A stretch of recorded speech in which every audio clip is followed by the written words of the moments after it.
أعوذ بالله من الشيطان الرجيم. بسم الله الرحمن الرحيم. ثم الصلاة والسلام على أشرف أنبياء الله وسيد المرسلين حبيب إله العالمين المصطفى الأمين أبي القاسم محمد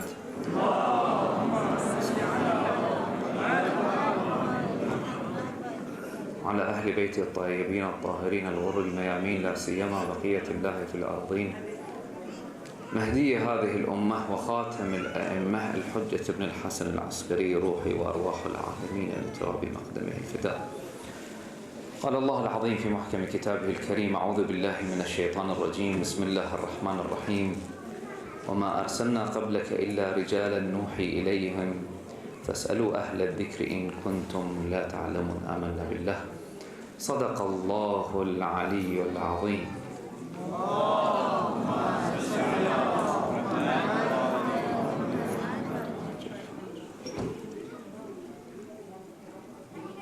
We have 5 pillars for Islam,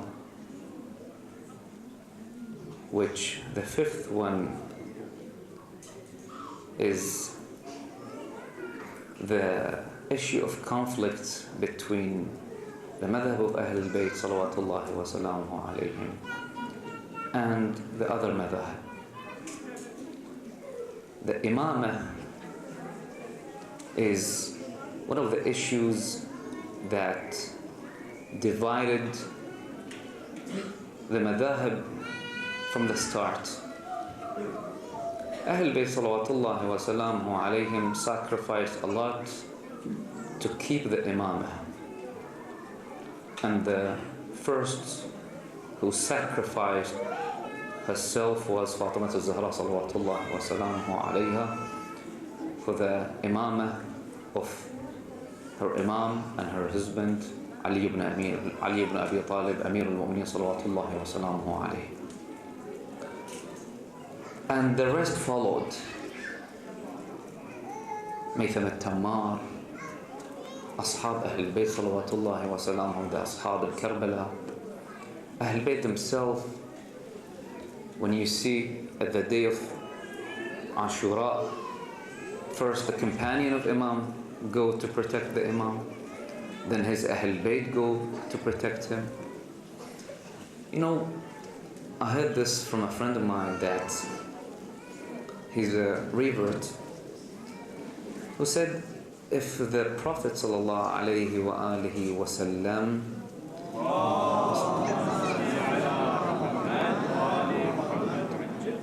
was, astaghfirullah, a charlatan, someone who, some even say he was sick, some even say that he was a liar, astaghfirullah. Even, I mean, at those days they said it and they continue saying it. If he was like this, will his household follow him and sacrifice himself for him? You don't follow a liar, even if he's from your own family. You don't follow someone who's sick, even if he's... Why should I follow someone that I know how he was? But no, they sacrifice even themselves for the Prophet sallallahu alayhi wa alihi wa sallam. So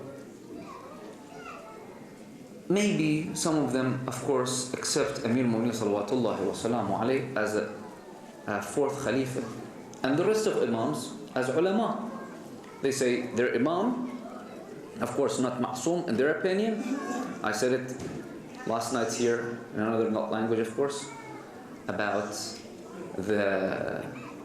some of them accept the narration from Imam al-Baqir salawatullahi wa salamu alayhi based on what? Saying that because Imam al-Baqir known and seen Jabir ibn Abdullah al-Ansari, and Jabir ibn Abdullah al-Ansari is a well-known companion of Rasulullah sallallahu alayhi wa sallam. So therefore we accept the narration of Imam al-Baqir based on Jabir ibn Abdullah al-Ansari. But Jabir ibn Abdullah al-Ansari, he continuously said that I'm learning from Imam al-Baqir. It's not the other way around. So until the most debatable issue amongst the Muslim is the issue of Sahib al-Asri wa Zaman, Ajjallahu ta'ala farajahu al-Sharif.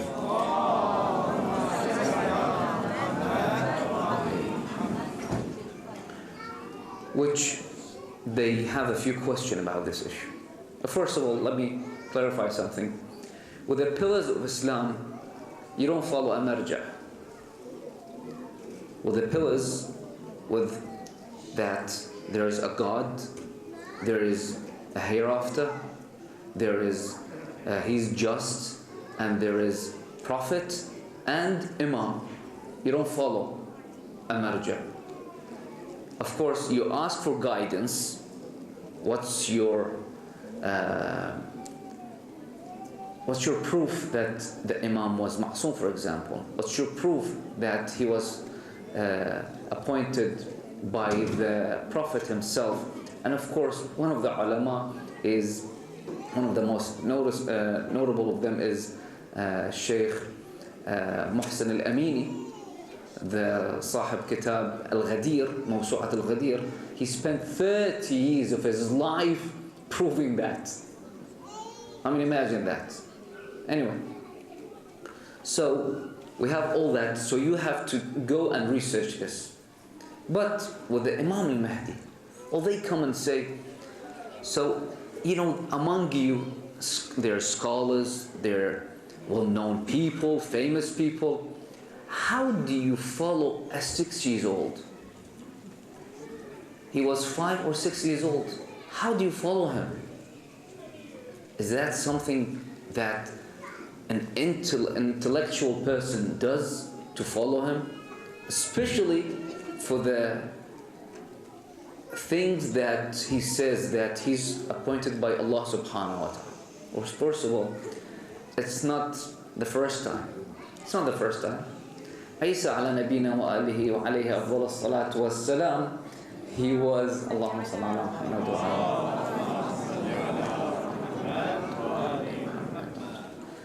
He was appointed as a prophet while he was an infant. Right? And again, Yahya ibn Zakaria, وَآتَيْنَاهُ الْحُكْمَ الصَّبِيَّةِ. He was a little kid when he was a prophet. And he, subhanallah, I mentioned his name.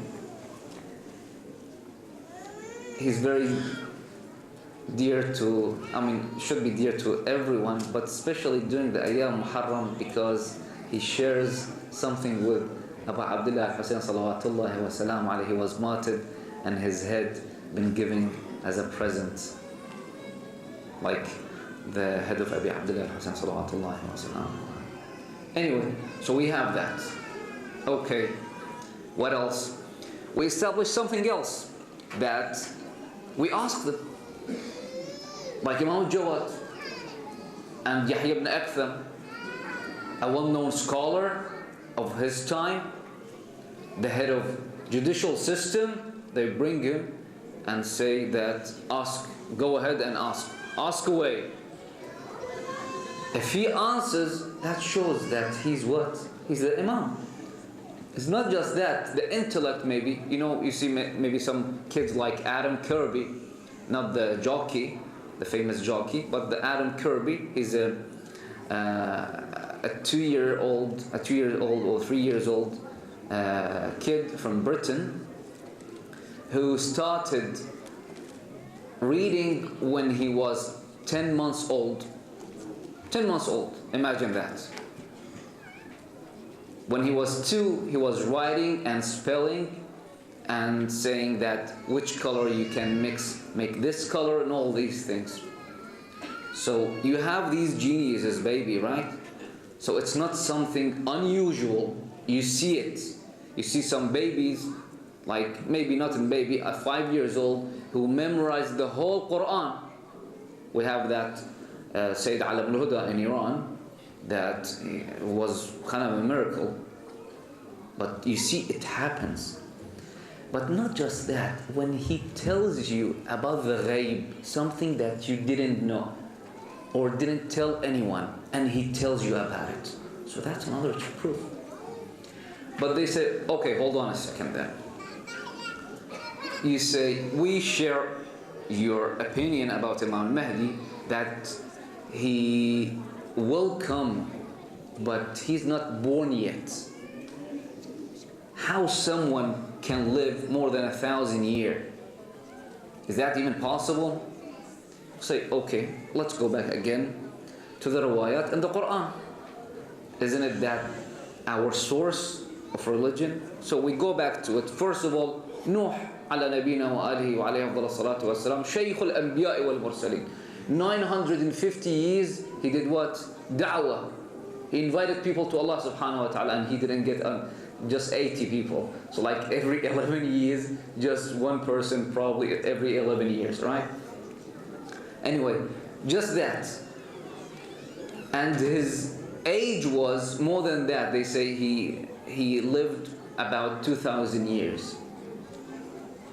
Even we have it in narrations. Okay.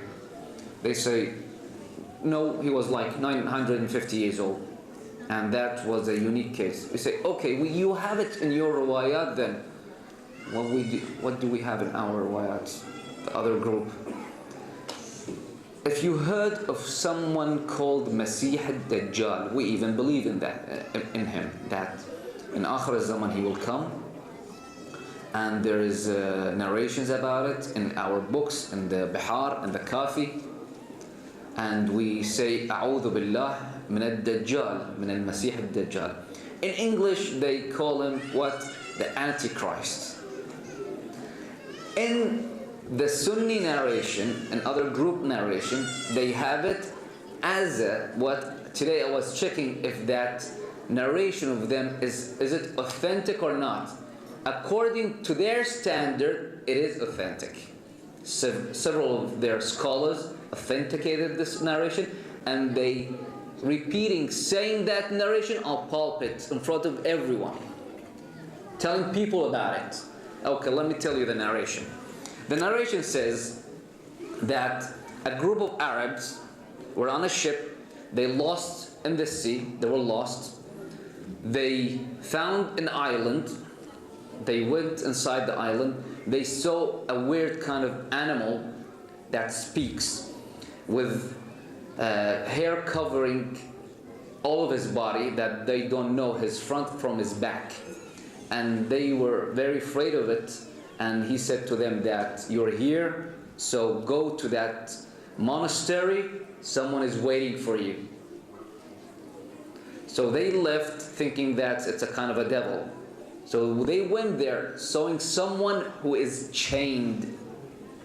Okay? His feet, his hands to his head.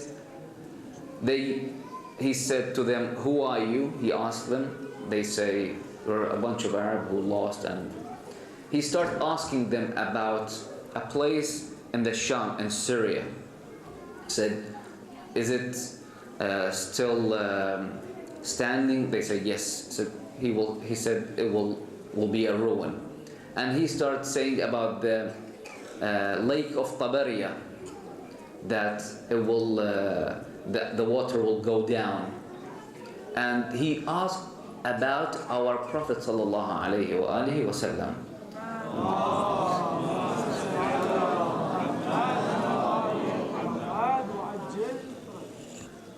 So they tell him, of course, he came and he asked that, did people follow him? They said yes. Did he win? They said yes. Said okay, good for them. So who are you? I am Masih al-Dajjal. Whenever God gives me permission, I will be released. It's a kind of like, for me, it's out of a movie scene, right? It reminds you of Lord of the Rings, something like that. So if you notice here, he asked about the Prophet. So he is older than what? The Prophet. And he's more than 1,400 years old. So how about you believing in that? In a Masih al-Dajjal. And you don't believe in a miracle of Imam Sahib al-Asr wal-Zaman, Hajjallah ta'ala farajahu al-Sharif?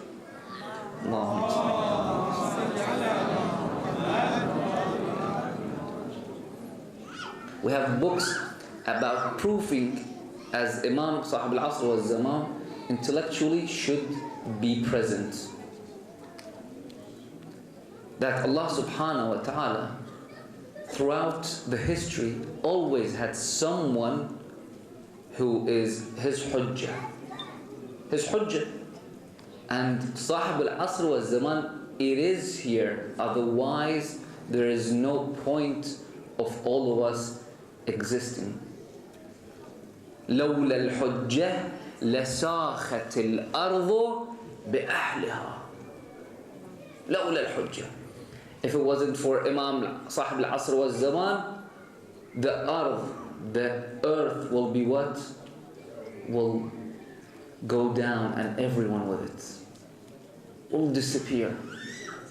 There must be a point, and Allah's point is, one of them is to be worshipped the way He wants it. And Imam al-Hujjah salawatullahi wa salamu alayhi is the way that Allah subhanahu wa ta'ala wants to be worshipped.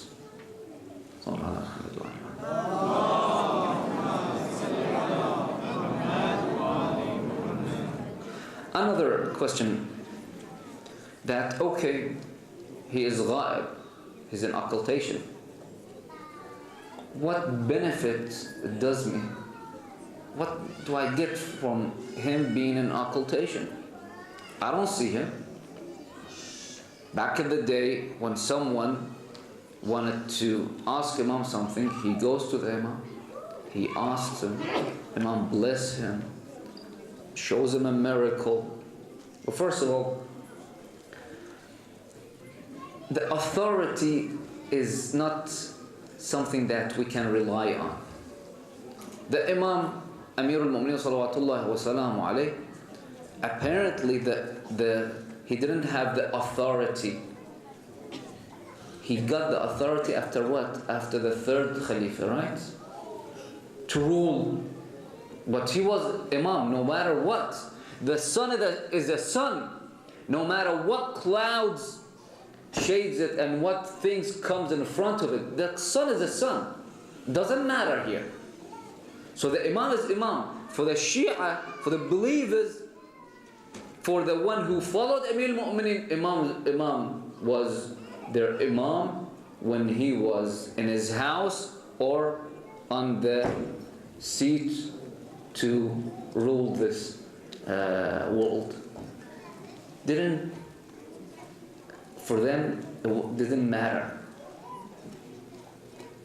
For them, it was their Imam. For us, should be the same. Imam salawatullahi wa salam alayhi, Imam Hassan was for short period of time, had the authority to rule, but all the other Imam didn't make any change to us that we follow them or not. No. For them it does. For them it does. The Imam should what? Rule. And the funny thing is that, okay, when they want to rule, whoever is the ruler, like for example, I'm the ruler now, someone comes and kills me first, I am the one they greet, I am the one they bow to, okay? I am the one they say hooray to, but the second I've been removed, they say what? They greet they do the same to my replacements. And they have it, they speak this out loud on the TVs. The other day was a big fiasco about this issue, that someone came on TV saying Wali al-Amr is Wali al-Amr. Even if he committed adultery in public and start drinking. Of course, Yazid for them is that kind of person. Those people who rule, a lot of them, the Muslim world, are those kind of person. Of course, they like this. They pay for this kind of thinking. The ruler is the head of states, the head of religion. We have that as an example, like a couple of years ago. Morsi was what? The president who was elected by who? By the people. And he was removed in a coup by Sisi. Well, I hate both of them. Anyway, so for them, wasn't any different. For Jami' al-Azhar, for their seminary, they followed first Mursi, then Sisi. Sallallahu alaihi wasallam.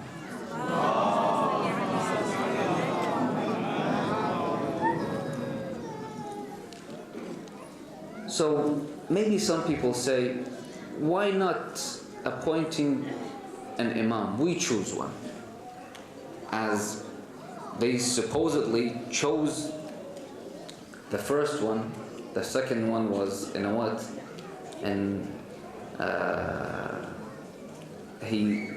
they chose the first one, and the second one, the second one was chosen by the first one.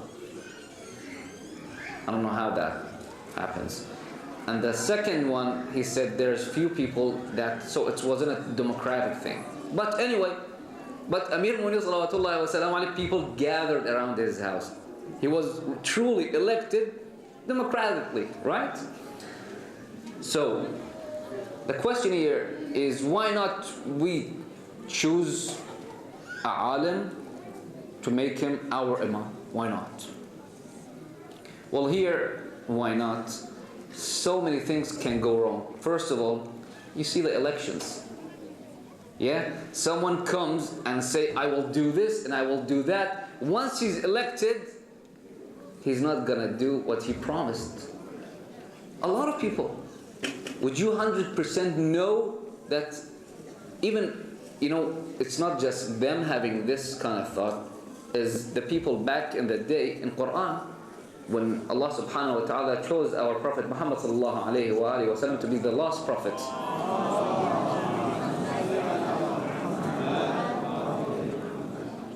What did they say? لولا أنزل هذا القرآن على رجل من القريتين عظيم. Why not this Quran been revealed to one person who was very wealthy in Mecca, or someone who they had in mind in Ta'if? Why not to someone who's orphan? They called him Yatimu Abi Talib. They called him orphan of Abu Talib. Salamullah ala Abu Talib. That's what they called him.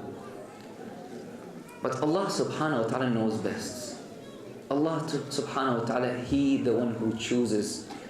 Because we make mistakes. And that's why their imams, a lot of time they make mistakes. And ours, we believe they didn't. So that's why we follow an imam who doesn't have any mistake and cannot make a sin or mistake.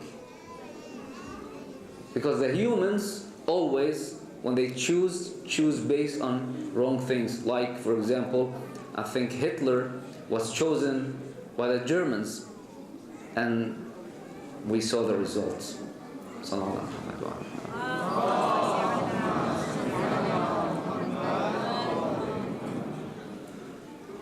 One of the signs of our Imam salawatullahi wa salamu alayhi is that we can benefit from him, is our presence here today.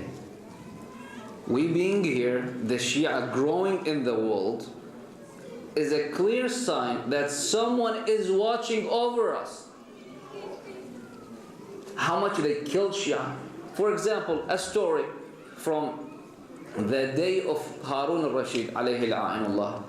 Someone was the governor of Gorgan, Jawrajan in Arabic, and that province was east of Iran, next to Khurasan. One person, I don't remember, maybe Abdullah al-Bazzaz or something, he was a tradesman, he had some trade with this governor. He went there on the day, one of the day of Shahr Ramadan. He went there, and the governor asked for food during the day, and he started eating. The tradesman, who is narrating this, said, I started eating with him. All of a sudden, I remembered that I'm fasting. and I stopped eating. And he asked me, what did you stop eating? I said, I forgot I was fasting, but maybe you have an excuse. Like me, once I forgot during Shahr Ramadan, in front of all people I started drinking water.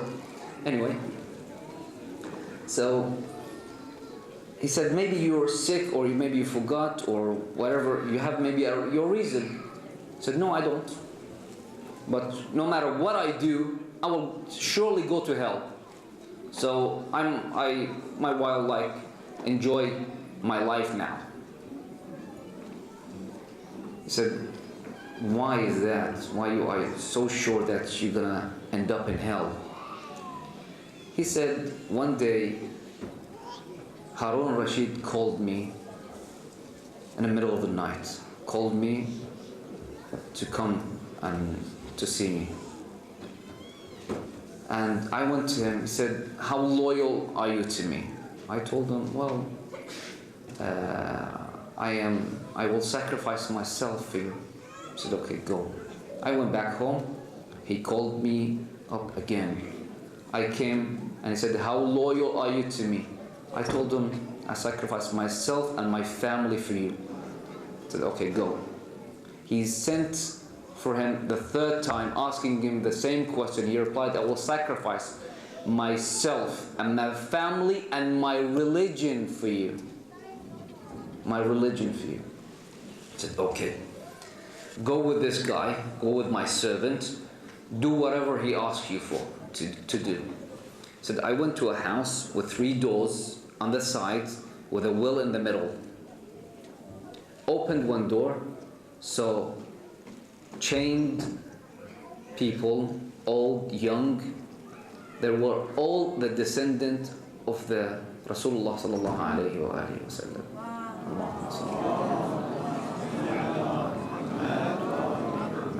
He told me to bring them out and start chopping their heads off and throw them in the well. 20, I finished them all.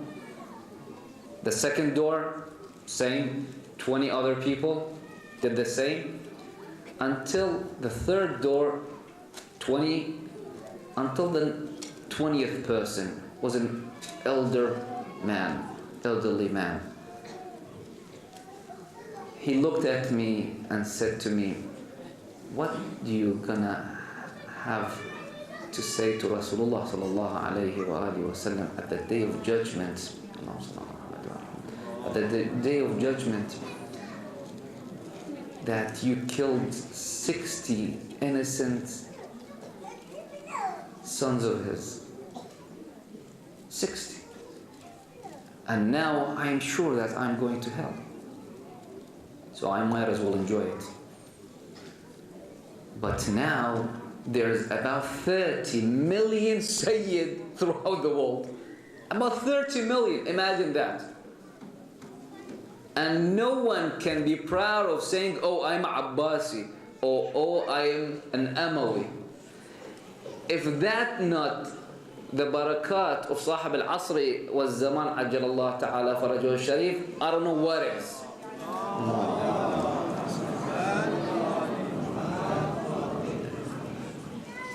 Another thing is, you see, the ulama, one of the things about fiqh that we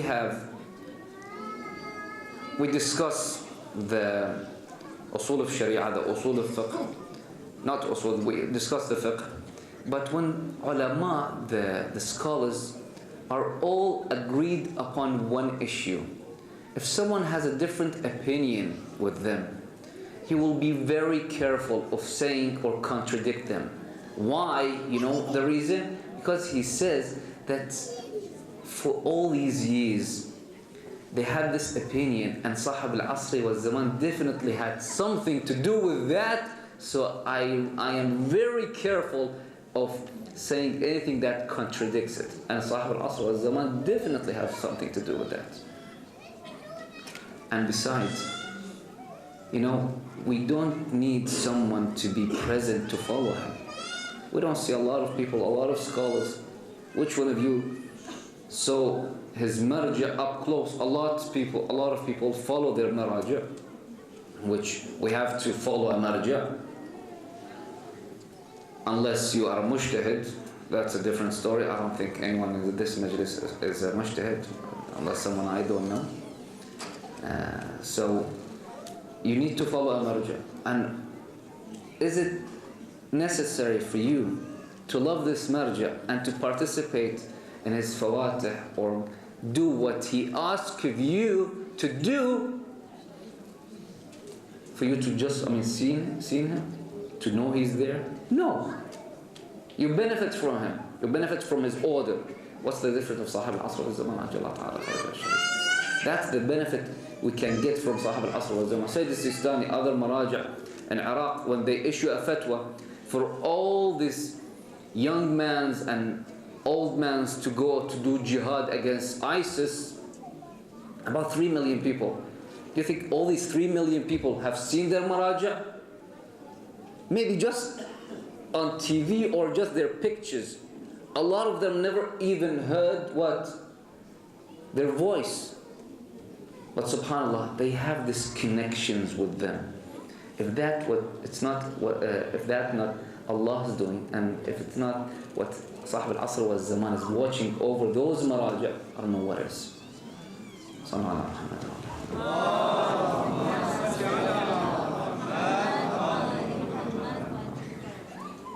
And one other issue is, in the dua that we recite, Allahumma arifni nafsak, فإنك إن لم تعرفني نفسك لم أعرف نبيك. Allah subhanahu wa ta'ala, I ask you to make me know you so I know your prophets. I ask Allah subhanahu wa ta'ala to know his prophet, because if I don't know his prophet, I will not know his hujjah. Allah subhanahu wa ta'ala, I ask of you, if I don't know your hujjah, ضَلَلْتُ عَنْ دِينِي, I will be misguided.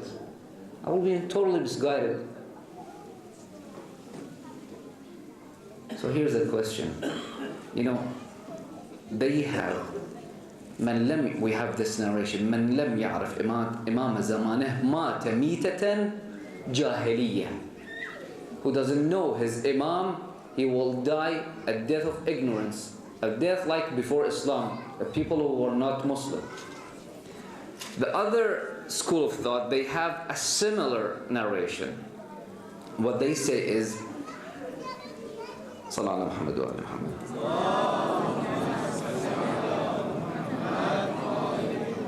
من مات وليس في عنقه بيعة إمام. Who dies and he doesn't have a bay'ah to an imam, he will die in ignorant death. You know what the Khawarij, they left Amir Mu'mineen salawatullahi wa salamu alayhi. So when they were gathered in the middle of the night, they were gathered and someone asked them, okay, we do not have a bay'ah now for an imam. So if we die now, we die like a mushrik, we die like a kafir. So what should we do? They start debating amongst each other. So one of them said, I can be. They said, no, you're this and that. They didn't agree upon themselves. So what they chose is, they saw a lizard. They saw a lizard, said, let's make him our imam. So they went and started shaking the hand of that poor lizard. Okay, you are our imam. We have our imam. We play our legion to our imam, Sahib al-Asr wa Zaman, every day. We want to follow him when he comes. We follow him inshallah, but we want to be with him when he comes.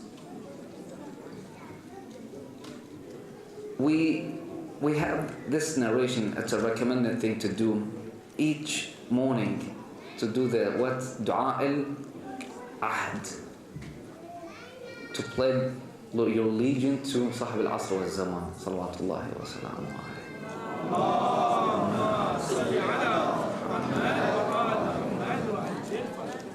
In our Eids, 4 Eids, we recite Dua al-Nudbah for Sahib al-Asr wa Zaman. That's how we get closer to our Imam, salawatullahi wa salamuhu alayhi. That's how we want to be with him when he comes. Him not when we don't know his face, but we know what he says. And when he comes, inshallah, and inshallah we will be alive, some people would say, oh, I know him, I've seen him a couple of times. He'll be a well-known face, subhanallah. But what he says, what he orders us, it's all written. One of the things is to follow the maraj. One of the things is to do not sin. Do not make me read your sahifa each week and see how much you've sinned. He asks simple things from us. To keep your heart pure. To prepare yourself for me when I come. When you want to prepare your house for a guest, you behave yourself, you clean your house. You make the house smells good. You make the house be a proper house for his appearance. So we also wish to be among the people who are, I said maybe this a couple of times, not maybe from that 313, but from the second wave or the third wave, inshallah. Sallallahu Muhammad wa Muhammad.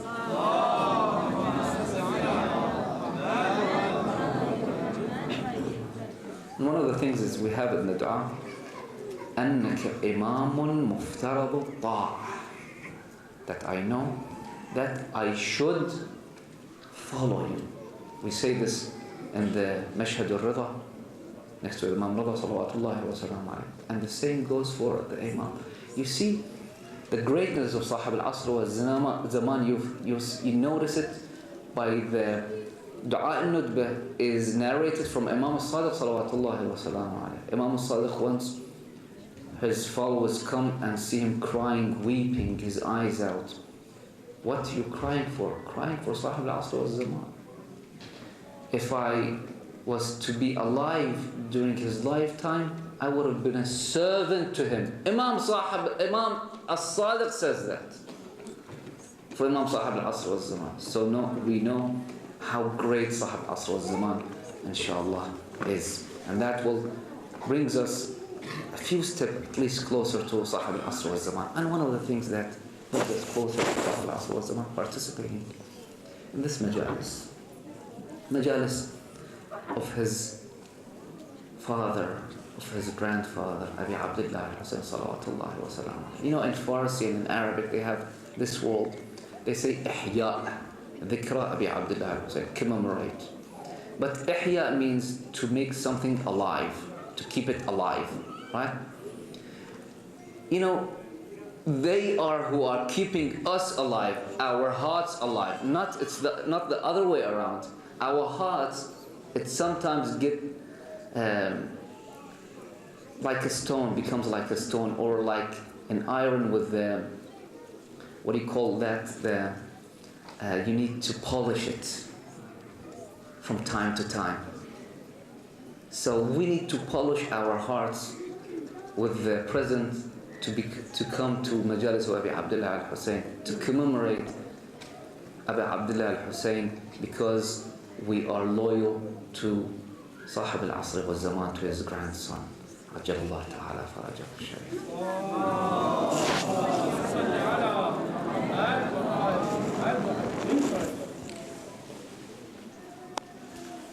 But you know, if you want to know how Sahib al-Asr wa Zaman salawatullahi wa salam alayhi feels about his grandfather Abi Abdullah al-Husayn salawatullahi wa salam alayhi, you read Ziyarat al-Nahiya. You read Ziyarat al-Nahiya. You know, I once said to someone that Ziyarat al-Nahiya, it's a kind of as the Iranians say and the Arabs say, it's a Rosa Khani. Sahib al-Asr wal-Zaman is crying for his grandfather, Imam Hussein salawatullahi wa salamuhu alayhi. One of the parts of that ziyarah is when Imam describes the pieces of Abu Abdullah al-Hussein salawatullahi wa salamuhu alayhi been scattered on the plain of Karbala. When Bani Asad, they wanted to help Imam Hussein salawatullahi wa salamu alayhi by the order of Habib ibn Mudahar radwanullahi ta'ala alayhi. They couldn't come. They were stopped by the army of Amr ibn Sa'd. But afterwards, their women came. Their women came to see the scattered bodies of Ahlulbayt salawatullahi wa salamuhu alayhi. And then they called for their husband, their men to come. They came and they stood still. They didn't know what to do. Who is who? All the bodies are headless. The bodies, the limbs are cut to pieces. All of a sudden they saw a knight coming. He comes, they get afraid. He removes his mask and it's Imam Zayn al-Abidin salawatullahi wa salamu alayhi. No one other than Imam can bury an Imam. They tried to move Abi Abdullah al-Hussein body, even though it was cut to pieces, but it wasn't moved. They couldn't move the body. So Imam comes and one of the things that he tells them to bring a straw mat, to bring a mat in order for Imam Zayn al-Abidin to collect his father's limbs from the desert of the Karbala.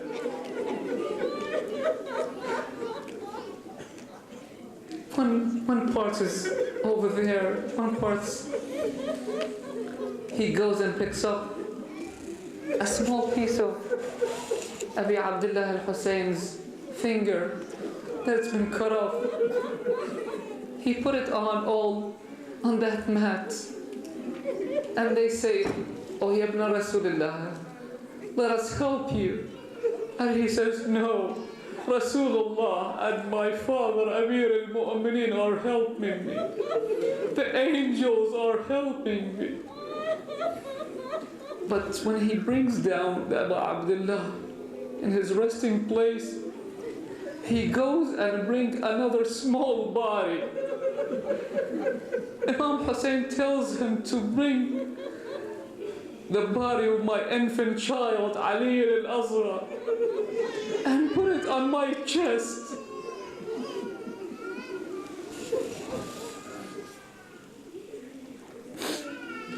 Inna lillahi wa inna ilayhi raji'un.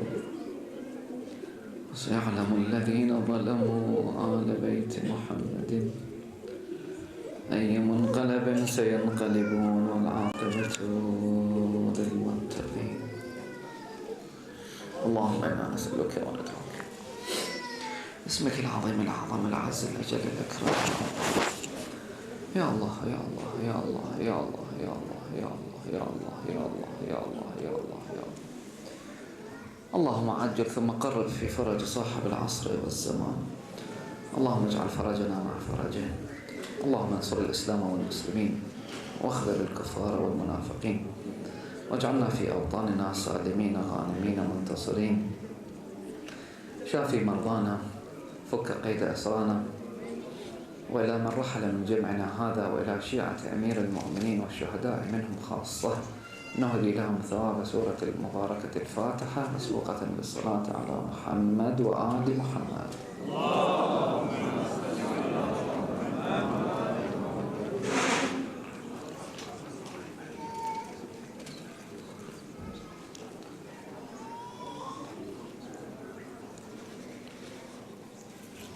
and we recite the Ayah Sharifa 5 times for the speedy recovery of our sick and for the qada of Hawaj, inshallah. أعوذ بالله من الشيطان الرجيم بسم الله الرحمن الرحيم أمن يجيب المضطر إذا دعاه ويكشف السوء أمن يجيب المضطر إذا دعاه ويكشف السوء أمن يجيب المضطر إذا دعاه ويكشف السوء أمن يجيب المضطر إذا دعاه ويكشف السوء أمن يجيب المضطر إذا دعاه ويكشف السوء صلوات